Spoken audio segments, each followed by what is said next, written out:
Hello and welcome to the SBK World Cup podcast. My name is Dan Levy and I'm joined as ever for this final edition by Gary Pallister, Lee Sharpe and Tom Williams. Now, if you're looking for the best odds on the Premier League, check out SBK. You can get £30 in free bets by signing up and betting £10, 18 plus only, and please gamble responsibly. Now, listen, guys, we have to, of course, talk about this absolutely stunning World Cup final that we saw on Sunday afternoon UK time. An amazing 3-3 draw that ended in a victory for Argentina in a penalty shootout. And many people calling this the greatest World Cup final of all time. Let's start with you, Gary, and get your thoughts on that game. What an amazing final that we had. Yeah, incredible. After 70 minutes, you probably weren't thinking that way. You're thinking this has been dominated by Argentina. France haven't really turned up. They've not laid a glove on them. They've not had a shot on target. And it looked like a cruise. You saw Di Maria coming off after 65 minutes thinking probably job done. I've scored, I've helped, I've been instrumental in that first half. And, it looked as though they were coasting. And they get the penalty, gives them a lifeline. All of a sudden, they become invigorated. They score straight afterwards. And you sat there thinking, wow, how's this happened? And France looked the stronger side in the last sort of 15 minutes of the game. And you're expecting France to go on and win it because Argentina had put so much effort into that first 70 minutes. That they did start to look dead on the feet, and you felt as though it was all turning in France's favour. I still didn't see what was going to unfold in that period of extra time as well. The chances, decisions, goals, Messi scoring. It was quite incredible, but you couldn't take your eyes off it. And after that 70 minutes, it just became wonderful drama. Yeah, I mean, there's just so many different strands to this to talk about and so many different flashpoints and incidents. Very roughly, let's just give a quick summary of the game. So Argentina go 2-0 up. France are looking completely lost. As you said, Di Maria scored the second goal, but before that, Lionel Messi is converting a penalty, which was awarded for a foul on Di Maria. So the French are 2-0 behind. I think they didn't have a single shot until the 71st minute. And we get to the 80th minute, and it looks like it's just going nowhere. Deschamps has made 2 subs before half-time. I think he's made a couple of other subs at this point. And then, sort of out of nowhere, they'd had about 5 minutes of a mini resurgence. France get a penalty for a foul on Kolo Muani.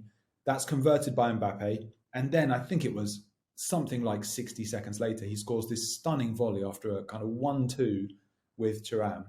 And it's 2-2 all of a sudden from absolutely nowhere. As you said, we go into extra time. Second half of extra time, you're thinking, Argentina are going to be, mentally at least, so deflated by the French coming back. And yet Argentina managed to score. Messi scores again, they go ahead.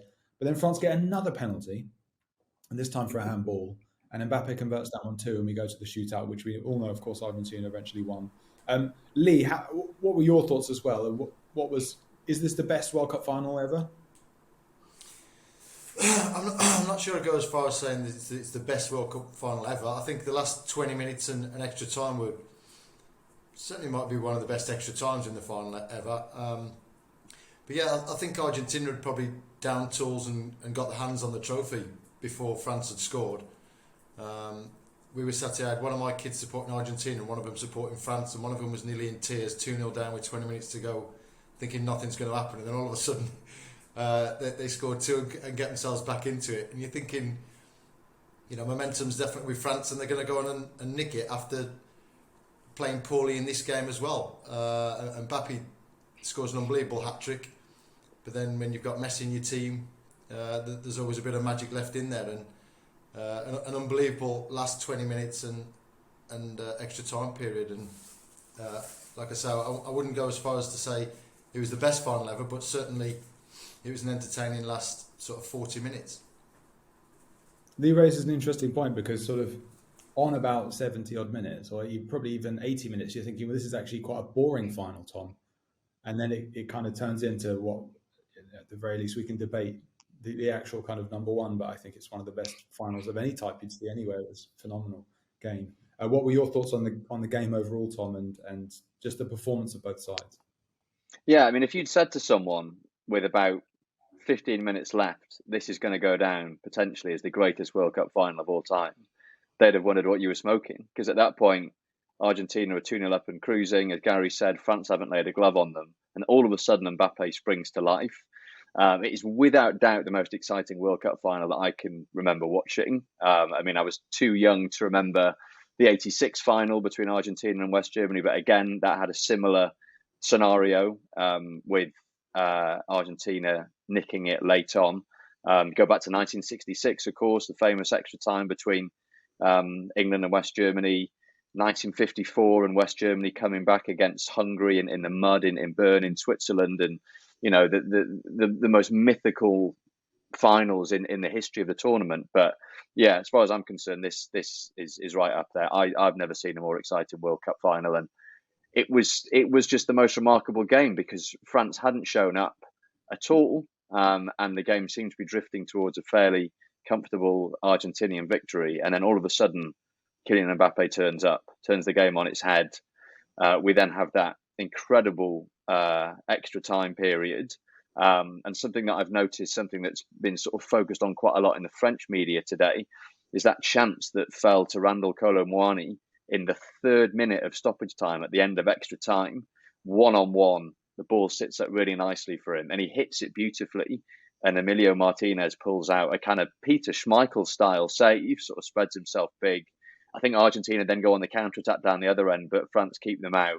And then finally the whistle goes and it's into penalties. And interestingly enough, France don't really practice penalties all that much. Didier Deschamps has got a slightly old school perspective on penalty shootouts, thinks it's a lottery, not something you can really prepare for. I wonder whether that might be something that he comes to regret in the days ahead. But yeah, the most incredible game of football, a wonderful way to end the tournament. And yeah, something that all of us who watched it will probably remember for the rest of our lives, I think.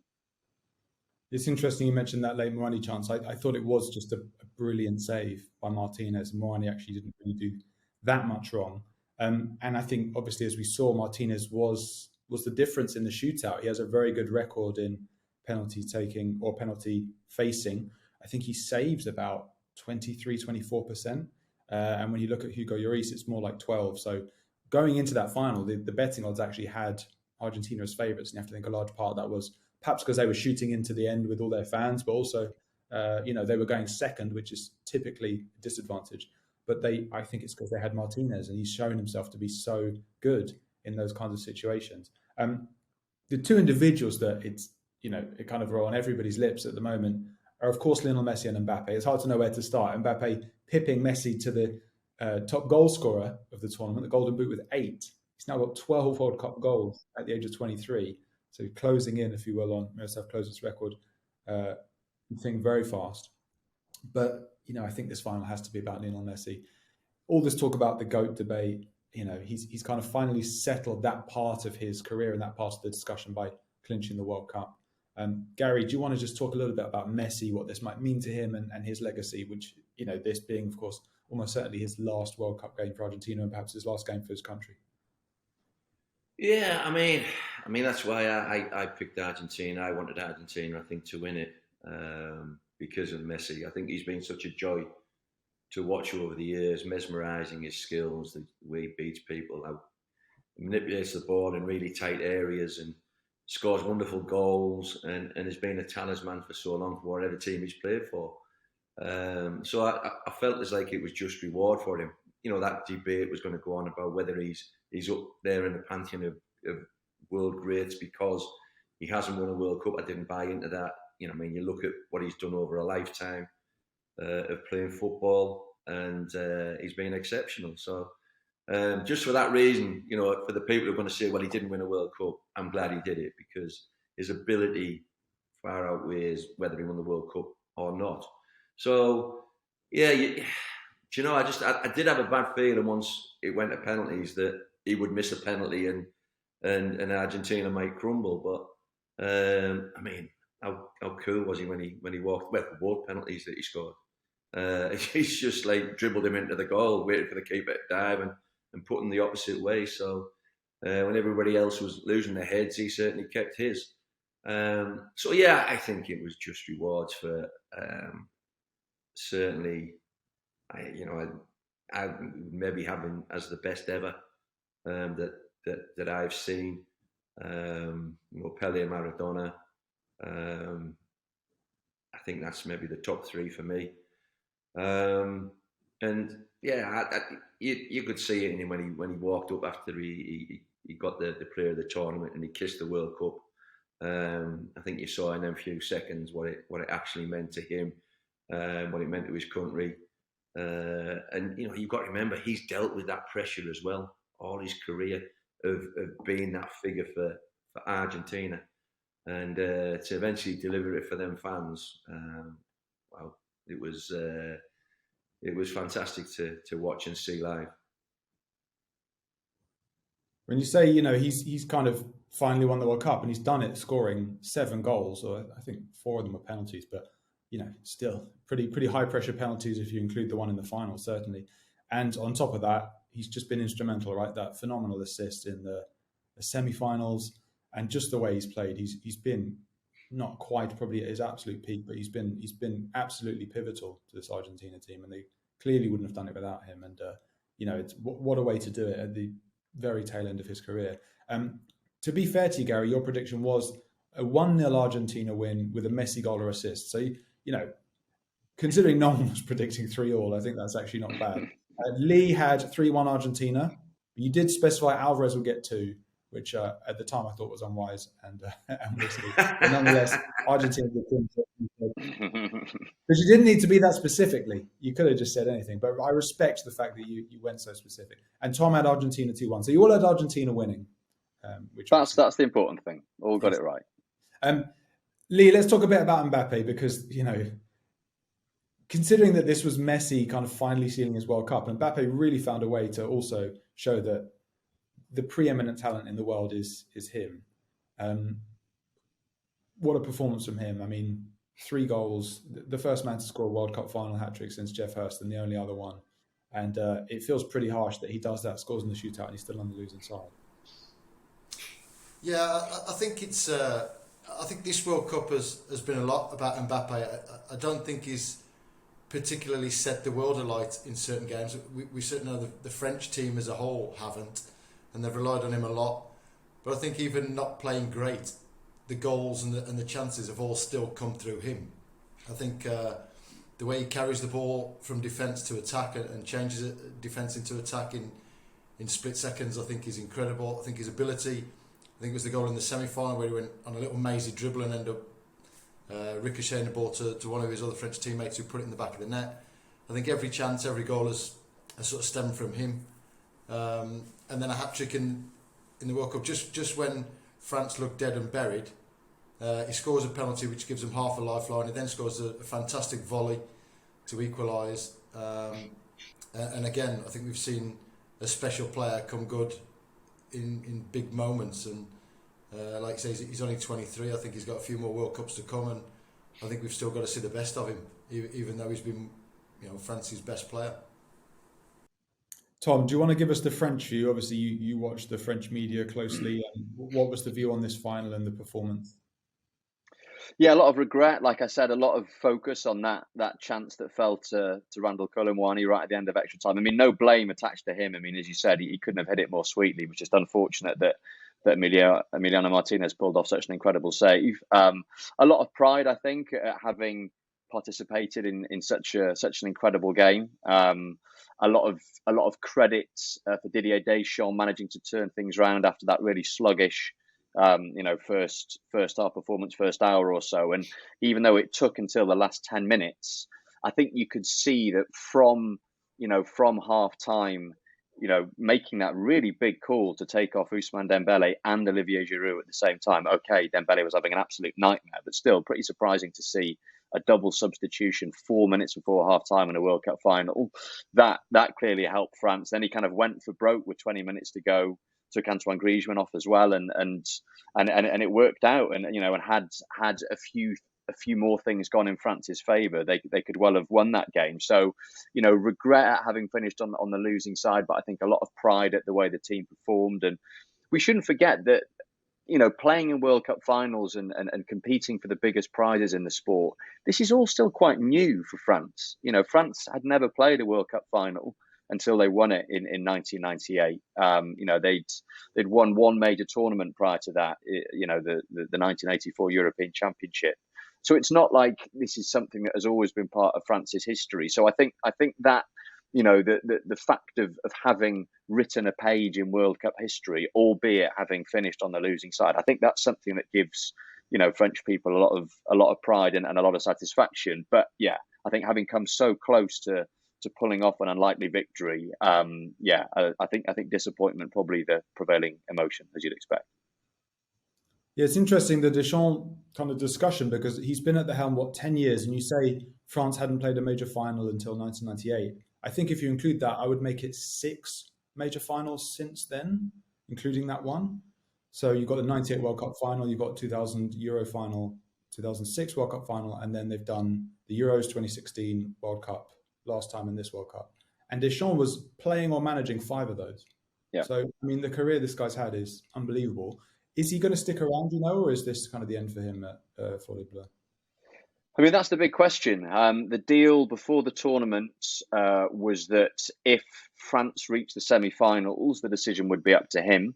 And if France didn't make it to the semi-finals, it would be up to the French Football Federation president, No Regret. And those two have got a very close relationship. They've agreed to speak to each other in January. Deschamps is out of contract at the end of this month. So we'll wait to see. I mean, I think it will ultimately come down to him. If he wants to continue, he's done such an incredible job with this team, he'll be allowed to continue. I don't think there's any pressure on him to step down. And I guess he'll look at Euro 2024, which is a little bit closer than European Championships usually are when you're coming out of a World Cup, because of this being a Winter World Cup. That's not something he's won as a manager. As you say, they reached the final on home soil in 2016 and lost in slightly agonising fashion to Portugal. So will he want one last crack at that? Or will he decide that, he's sort of taken his team as far as he can? My feeling is that he'll probably want to stay on. But ultimately, I think it'll be left up to him. Well, Manu, I think will be staying on is, of course, Lionel Scaloni after that. A stunning win for his side. So anyway, congratulations to Argentina. The French, of course, as well, played a magnificent part in what was an incredible final. And it was certainly a final worthy of crowning any tournament, I'd have to say. Let's talk quickly about the third place playoff before we get into kind of best player of the tournament, etc. Did any of you see it? I mean, people often don't tune in for the third place playoff, but a 2-1 win for Croatia in the end against Morocco, who had that stunning run, the first ever African side, of course, to reach the semi-finals. You'd have to say both sides probably really wanted this, and it looked like it really meant a lot to Croatia. Gary, we see a guy like Luka Modric kind of bowing out, you presume, at the sort of international level now, at 37. Croatia have had an amazing run, second in the last World Cup, third in this one. And this is a country with sort of 4 million people. It's not a bad way for a guy like him to go out. No, again, you're talking about people who've had great careers, and he's had the disappointment of losing one World Cup final, and he's got a third place this time. He's been a wonderful player both at Tottenham and for Real Madrid, and especially for Croatia. He's what makes him tick over the years. Third place, that game, as you say, I don't think a lot of people actually do tune in for that, because you're all focused on the final. Nobody remembers third and fourth place, do they? But listen, I'm sure Morocco would have loved to have finished third. They made a real fist of it in the third place playoff, and they've been one of the teams of the tournament. You've got everybody talking about African football. What level can it go to next? It's been a steady climb over many World Cups, and how long is it going to be before we see an African team in the final? So they've flown the flag, and they've done it. Great characters, great team ethic, and have moved the game forward over there. So. I'm pleased for Morocco. I mean, they brought a lot of joy to the tournament. Lee, what were your thoughts on the game, or just in the sense that, do players really? I'm sure it differs from team to team, but do players really kind of care about the third place playoff? How much do they sort of get up for that? Assuming it kind of differs depending on the team in question. I don't know. Having never played in one, it's difficult to say. But I think from from the way the teams played and the celebrations after, you can see that it was important to both teams. I think for Morocco, you would expect it to be a little bit more important because it's the furthest they've ever got. They want to finish the highest place they can. Croatia, you would say, were probably a little bit more disappointed to go out, I suppose, at that stage, and would have maybe expected to get to the final. So, but no, the celebrations can show you how much the team want it and how much it means to them. I think unless you're a Croatia and Morocco fan, it probably wasn't at the top of the must-do list to watch that game. But for each nation, I think it's really important. And I'm guessing, as far as payouts for the players, I mean, you do get paid pro rata, so it might have been worth a few quid for the players to turn up and win it. So, but I think more than that, I think it's just about finishing as high as you can. You enter every competition to try and win it, and if you can't, you try and finish as close to the front as you can, and that's what these two, they both made a great fist of it. They both had a go at it, and unfortunately for Morocco, they came out losers. Yeah, I mean, you mentioned sort of people not remembering this game. England were in it last time, and it's hard to remember how that game. I think we lost to Belgium, but you don't remember much of it. But as you said, the celebrations and the kind of commiserations at the end, it really made it look like it meant a lot to these two teams, and Croatia really celebrated it heartily. Guys, let's move on to a tournament review. We're going to talk about your best moments, the best goals, etc., and so forth. Obviously, it's likely to have been shaped by the final. We'll start with you, Tom. So I'd like to get your player of the tournament, and we'll kind of do player, goal, team, and moment, and we'll go around. So we'll start with player of the tournament with Tom. Who's your player of the tournament? Okay, gone a bit left field with this. Good. A little bit controversial. I'm going to stick my neck out and say Lionel Messi. Not Gareth Bale. Not Gareth Bale. It was a thanks. Yeah, it was a close run thing between Messi and Bale. And I think Bale was probably still edging it going into the final, but yeah, you can't really turn your nose up at 2 goals in the final and a penalty in the shootout and player of the tournament officially. So yeah, it's got to be Messi. I mean, I like a lot of neutrals, was delighted to see him win it, and obviously the debate about the game's greatest ever player is an impossible one to ever satisfactorily answer because everyone has their own favourites and it's very difficult to compare people across eras. But the one thing that people who were kind of not so much anti-Messi, but who would make the case for some of the other greats of the past, like Pele or Maradona, would lean back on was the fact that he'd never won a World Cup, and he's done that now, and in incredible circumstances. So yeah, sorry, very long-winded way of saying Leo Messi. No, it's all good stuff. I think I'm going to stick with you, Tom, actually, and do the other questions because I think it'll work better that way. So can you give me your goal of the tournament? Goal of the tournament, yeah, I had a few candidates and have sort of flip-flopped a little bit, but I'm going to go for Richarlison's goal against South Korea, which is the one that starts with him doing a little bit of head tennis on his own. And then there's this like rapid exchange of passes and he runs in and sticks it away left-footed. And that, ultimately was as good as it got for Brazil at the tournament. But at that point, it looked like they were about to sweep all before them. And it was a proper, kind of old school Brazilian World Cup performance.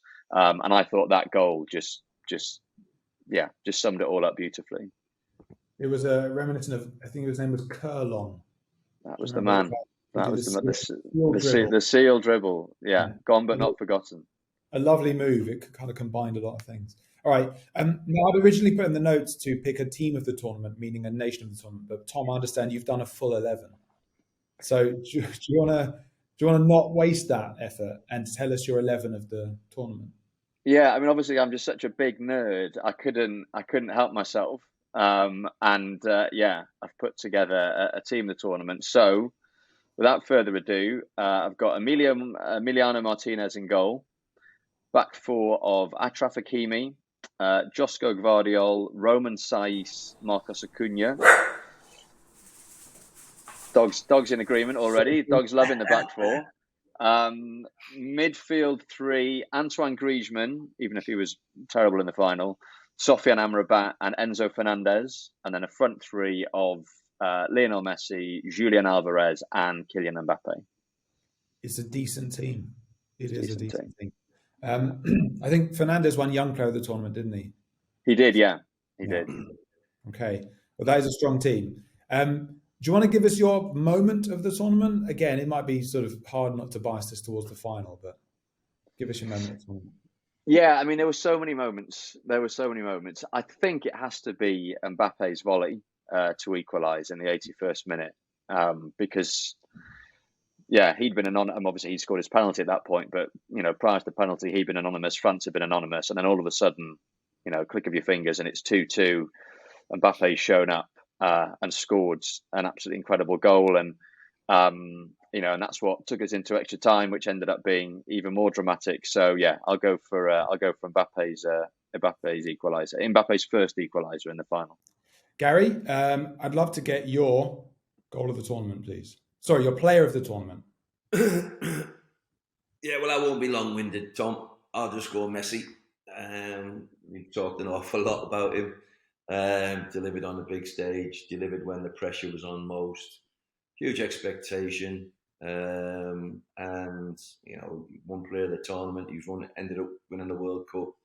You just can't look any further than that. There's, Mbappe scoring a hat-trick in the final with the expectation. We didn't see him for 70 minutes of that game, but came alive in the final sort of 50 minutes of the game. So yeah, Lionel Messi, an incredible player. Fair enough. Goal of the tournament? Yeah, I was torn between Richarlison's and Di Maria. It was, as Tom says, typical. It was a throwback, wasn't it, to great goals we've watched from Brazil over the years. But I will just edge it for the team goal of Argentina and Di Maria. It was sublime. It was swift. It was ruthless. Maybe he gets a little bit lucky with the finish because he's kind of hit it into the deck and it's went over the body of the keeper. But you saw that move open up, and then they had to complete the pass. The final pass to Di Maria is weighted perfectly. And it was superb on the eye. So for the fact that it was in the final as well, I'll go with that one. Okay. And your team of the tournament, and I don't mean an 11, just your team God. That really stood out to you. Say I've done my homework, like Tom. I'm going to go with Morocco. I think it was, they played with such passion and such joy. I think it caught everybody's imagination. That's what the World Cup's all about, watching the smaller nations go toe-to-toe with big countries and coming out on top. And to get as far as they did, that was a remarkable effort. So very easy to say Argentina and Messi, but it was a team that had no expectation really, and they've enjoyed a wonderful World Cup and entertained a lot of people along the way. Okay, and lastly, your moment of the tournament. Moment of the tournament, for me, it's Harry Kane's penalty. That's the one that sticks out. It's still raw. Listen, there's no. You mean the one he missed, I presume? Sorry, not the one he scored. The one he missed, not the one he scored. That's the moment. That's that could have been us playing Argentina in the final. I said at the time, I think the winner will come from them. I was wrong, obviously, but I just they are, these are the moments that England tend to have at World Cups, and that's when it goes a bit Pete Tong, and it did. I think the whole of the nation, was devastated when that was missed because we felt as though we're in the ascendancy. We felt as though we deserved to be in the next round. And I think that's the moment that will stick out for this World Cup from an English point of view. Obviously, everybody's going to talk about the final and Messi, but certainly if you're an England fan, that was the moment that stands out. Let's go to Lee, your player of the tournament. I don't think I've got anything original after the two lads have mentioned most things. I was going to pick Messi, obviously, as player of the tournament. Been instrumental in pretty much every chance that Argentina have created in a very workmanlike Argentina team, I would say as well. He's been the creative spark, the one player you still love to watch. So I've got to go for Messi as player of the tournament. My goal of the tournament, I've gone for Richarlison's overhead kick. I think the little outside of the flick with Neymar, I think it was to him, and then flicked up with his one foot and then overhead kick. Anybody that scores overhead kick in the World Cup, I'll struggle to vote past that, if I'm honest. My team in the tournament, I'm agreeing with Pally, Morocco. I think they've surprised many, but I thought the way they played in the semis against France, especially second half, the way they popped the ball around technically, they moved it fast, both feet, created chances. We're unfortunate not to score more in that game. So I'm going for Morocco as my team, and I'm going to have to agree with Pally on my moment. Harry Kane's missed penalty, I think, was just absolutely heartbreaking, devastating, mainly because I thought we were by far and away the better team. I thought we were on top of the game. We should have won. I don't think the ref did us any favours, but I think even besides the ref, I think the lads were showing their dominance, their class. I think we were playing better football, and you know, you would bet everything you've got on Harry Kane at least hitting the target in a penalty shootout, and for him to miss that and sky it as far as he did high was unbelievable and devastating. So that's my moment. Okay, gents, very nice. I'm going to make one more suggestion for moment of the tournament, which is that amazing, was it Weghorst goal from the free kick? Yeah, that was my moment until yesterday. So I loved that as well. 10th minute of added time to level it against Argentina. That was an unbelievable moment. And I mean, there are quite a few of the, you know, those sort of amazing shock wins in the group stages and stuff. You know, the second Saudi Arabian goal against Argentina, who go on to win it. It's sort of hard to remember it all. It becomes a bit of a blur. And there was that Son run for South Korea.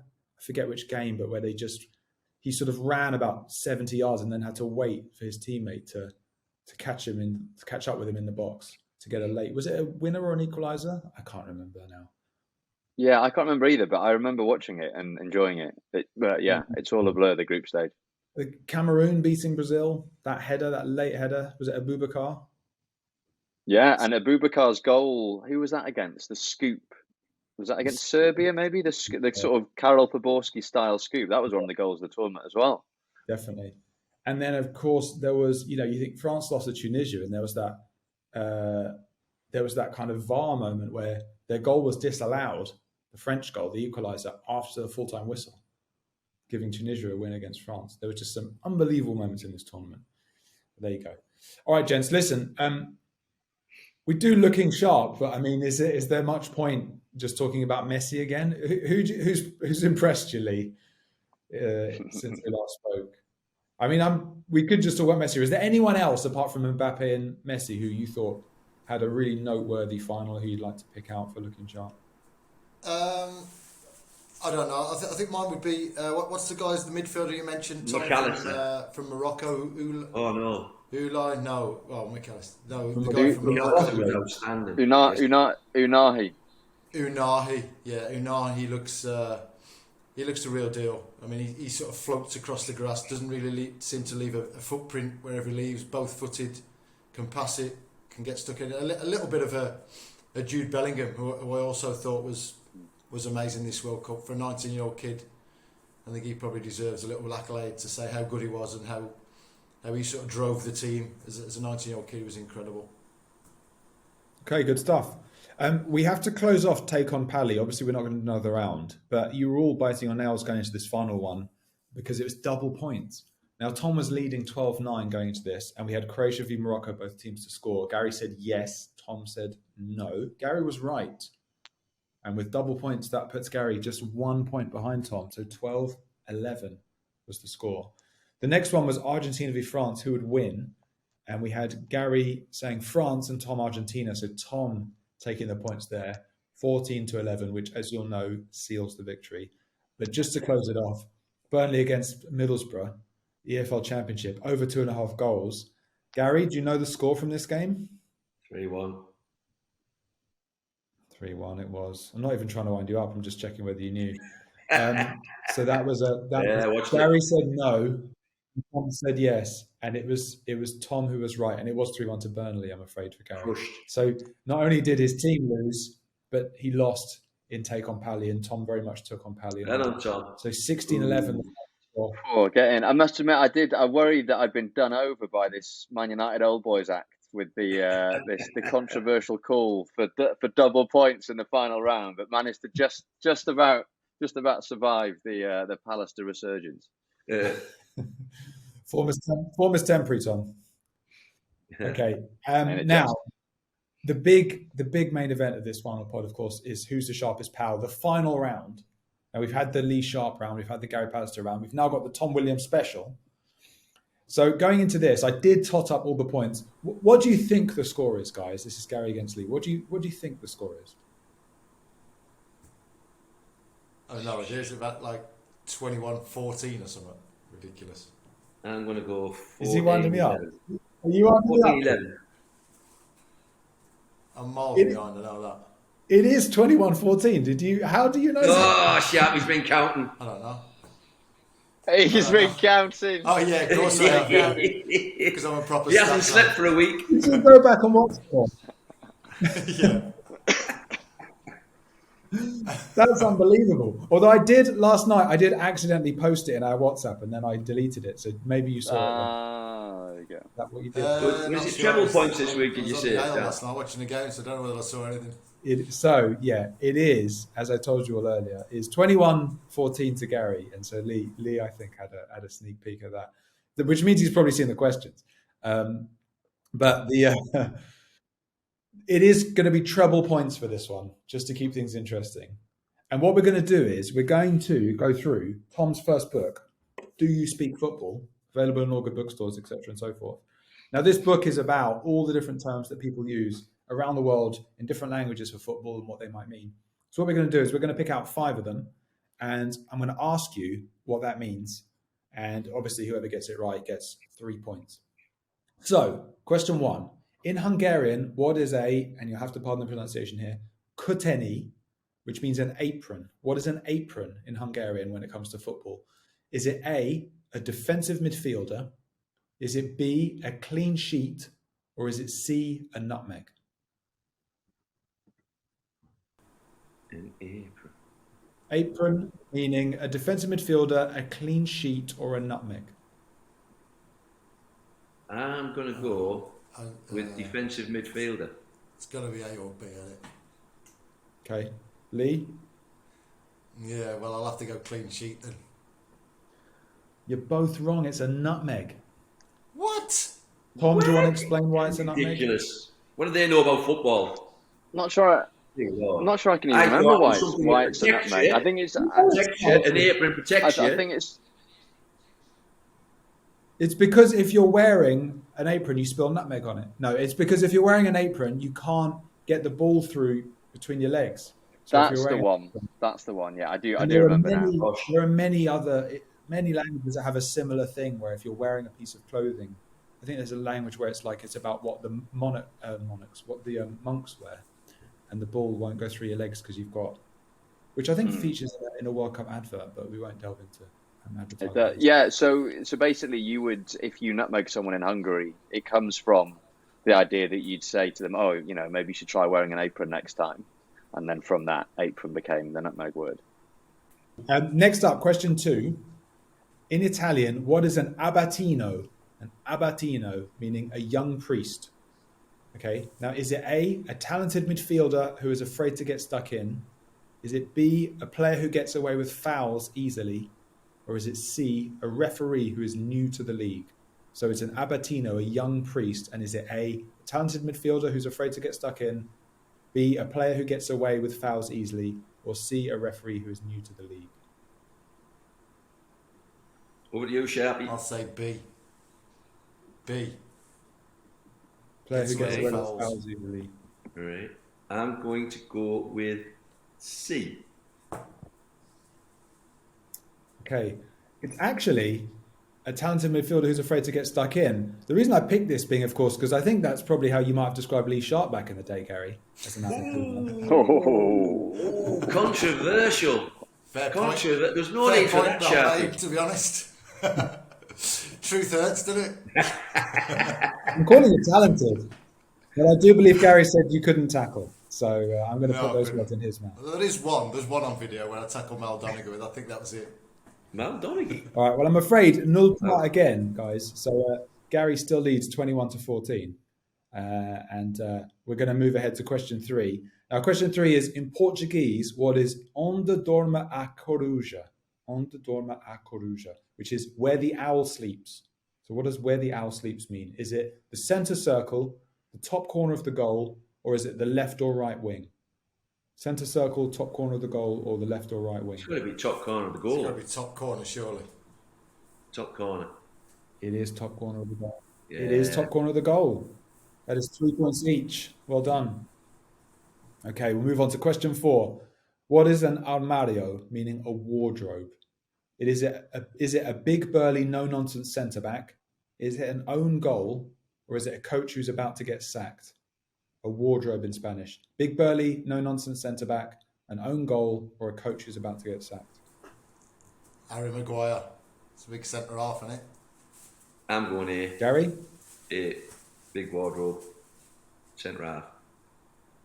Big wardrobe. It's a big Gary Pallister. The big Gary Pallister. That is why I picked it. It is a big Gary Pallister. We had Lee, talented midfielder, and we've got a wardrobe for Gary. So yes, it is. You're both right. So that means, I'm afraid, going to this final round, that Gary is well ahead still, with 27 points to 20. So we've got one more anyway. In Czech, what is an Anglichan? Probably saying that wrong, but what is an Anglichan, which means an Englishman? Is it a goal that goes in off the post, a player who is good in the air, or a free kick just outside the box? What is an Englishman in Czech? Goal that goes in off the post, player who's good in the air, or a free kick just outside the box? Player who's good in the air.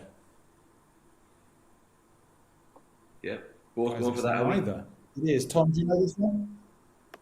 Yeah, it's a goal that goes in off the woodwork, and it's in honour of Jeff Hurst's famous goal from the '66 World Cup final. So quite a topical choice there, Dan. There you go. So that is question 5. Now there's a bonus question, and to make it interesting, let's make it 10 points. Let's make it. I like your style, 50 points. I like your style. Let's just make it. Next question's the winner. Next question wins. Yeah, but if no one wins it, it's going to be Gary because he's winning.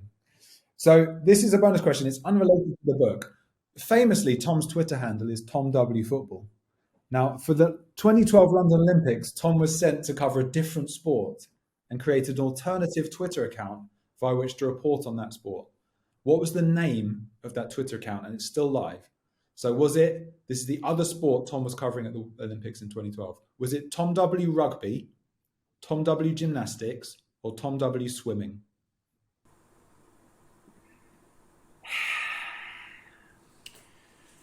Oh, well, as a Welshman, I'd say it's rugby, but then he's got a swimming cap on, so it could be swimming. Absolute stinger. Hey! There You should have been firing that one back at Dan. Fair play. Yeah, that's fair. We've been waiting 8 episodes for a ball. Yeah. Do you not get the memo, lads? I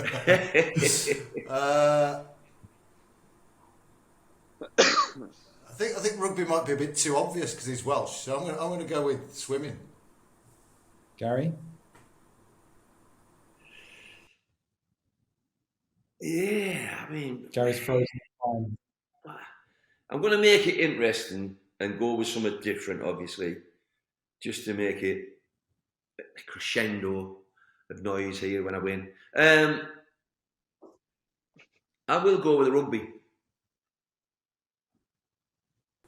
Tom, what's the answer?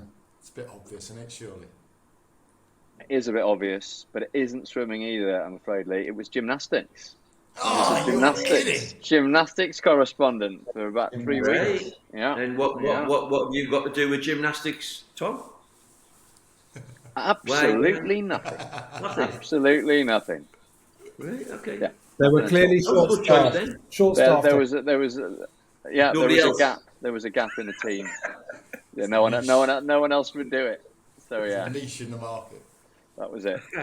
There you go. Well, that means that we end this with Gary as the victor. Gary winning with Deserved winner. 27-20. And we promised you a mystery prize. You've won a copy of Tom's book. So we'll send that to you. Wow. Lovely. Send It's it one. forth. It's one You'll get it next Christmas. It's cheaper. It's cheaper to send it to you than it is to send to Lee because he's further away. So all right, good stuff.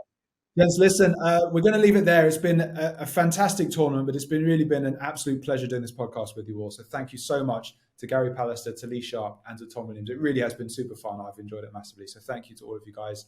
And of course, thanks to all of you for tuning in at home. Do give us a like and a subscribe. Why not? Because there'll be more content coming up on the SBK channel, of course, either way. And we'll see you next time. See you around. Thanks for watching.